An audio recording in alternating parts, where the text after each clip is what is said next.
My name is Sari van Poelje. I'm the director of Intact Academy. We offer training programs from beginner coach to team coach to supervisor. And in my business, Agile Business Innovation, we create organizations which innovate more quickly than their products. If you're interested, go to our websites and you will find all the information there. We're talking about team coaching, and we've already looked at the definition, the levels of team coaching, how do you tell where you have to do an intervention? And now we're talking about each level one at a time. We've had structure, we've looked at dynamics, and today we're going to look at psychodynamics, or the level of unconscious functioning of the group. Now, there are many different things you can look at when you look towards this level, the psychodynamic level.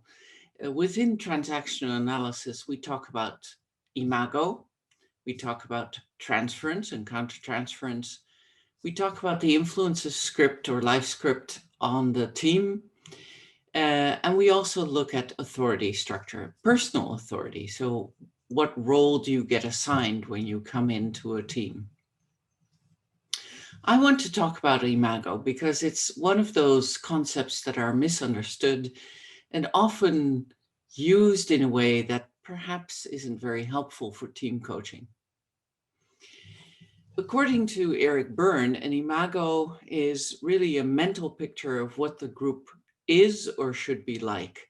So anytime you enter a group, you've already got a picture in your mind, the organization in mind, based on your previous experiences of a group, based on your archaic ideas of what a group should be, maybe on the things you've missed in your primary group, which was, of course, your family. And you come into each group carrying that backpack and constantly comparing, oh, this is my Imago, and then looking at that group through that, the group in reality through that lens. It's the difference between your Imago and the group as it is that creates often tension or disappointment and is the real motor of behavior for some people. So sometimes people behave in a way in a group that I think, oh, why are they doing that? It can't be explained by the structure of the group. It can't be explained by the dynamics in the group. And then I look at, oh, I see, this is what they think it should be like based on their archaic ideas of what it should, function like and the picture they have in their heads. Obviously, the difficulty when you're doing team coaching is that all those mental images are unconscious or intrapsychic, so you can't really see them unless you use nonverbal techniques, and we'll talk about that in a bit. So if you can imagine how you step into a group. I'm closing my eyes because I'm inviting you to close your eyes, actually. So think about what your group should be like. If you think about everything you had in your childhood, in your family, or anything you've missed in your childhood, in your family, and what kind of picture would that give of your absolutely ideal group, of your dream team, as some people call it? Would it be a dream team where people are close to each other? Maybe they're all friends. The leader is the best possible parent you could ever have. The people are working together all towards a higher purpose, which is known to everyone. You not only work together, you play together as well. Any differences are met and discussed, maybe. What is your ideal group, your dream team like? And then open your eyes and compare it to the team you're in. How is that different? How is that the same? How does that cause some of your behavior? How is that a precursor to some of the ways you're feeling in the team as it is? That's the way we think about group Imago. We think about What is the intrapsychic image of the group as it should be, and what is the reality?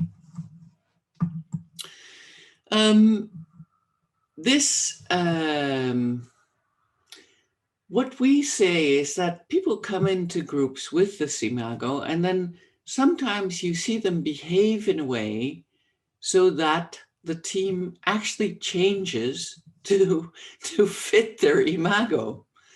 And that could be, your dream team. It could be you're recreating your worst nightmare. So, for instance, I had someone, I was coaching a team, and I had someone who was behaving in an extremely provocative way. So every time there was a change in the team or the leaders announced, a different way of acting or a different process, this person would say, "Oh, I've done this before, and it's not at all the way it should be, and we're causing no one is recognizing my competencies in this team." And I was thinking, this is really interesting, because in actual fact, the leader was very complimentary about the competency that this person brought in. There was a lot of recognition for this person. And yet this person felt as if she was not being recognized, and constantly complained about that every time a change was introduced. So at some point, I worked with her and I said, "Listen, what's going on? Because you seem very unhappy in this team."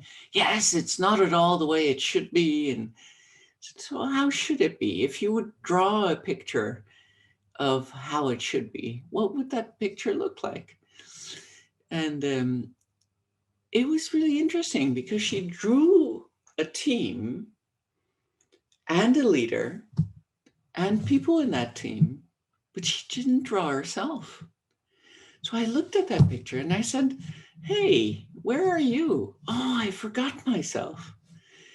And then we talked about how she felt, usually, which is the intrapsychic part, and the difference between that and how the team was, where she actually had a position, very important position. And she was constantly, surrounded by people who were actually quite recognizing of each other's competencies. And she realized that the image she had brought in was one in which she, in her family of origin, didn't have a place, for all sorts of reasons, which I won't go into now. And where she constantly felt as if she wasn't being seen. And that her behavior in the team as is actually re-energized those kinds of dynamics, where because of the way she was acting and against and friction, and that people were starting to ignore her because she created such fractioning or frictioning in the team. And that ignoring, because it was too much in this team and so out of character for this team, was actually causing her to feel as if she was being, misplaced again. And so sometimes an imago works in a positive way, but as in this example, sometimes it works in a way that reignites dynamics and positioning that you don't want.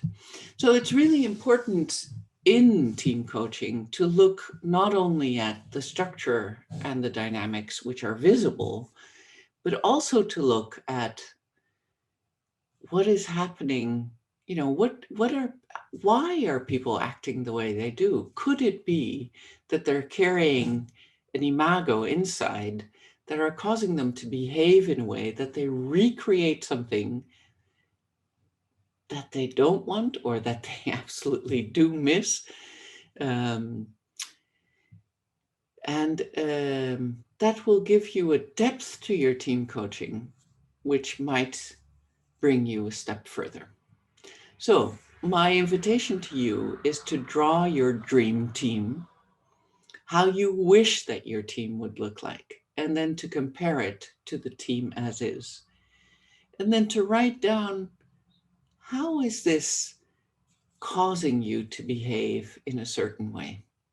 Good luck.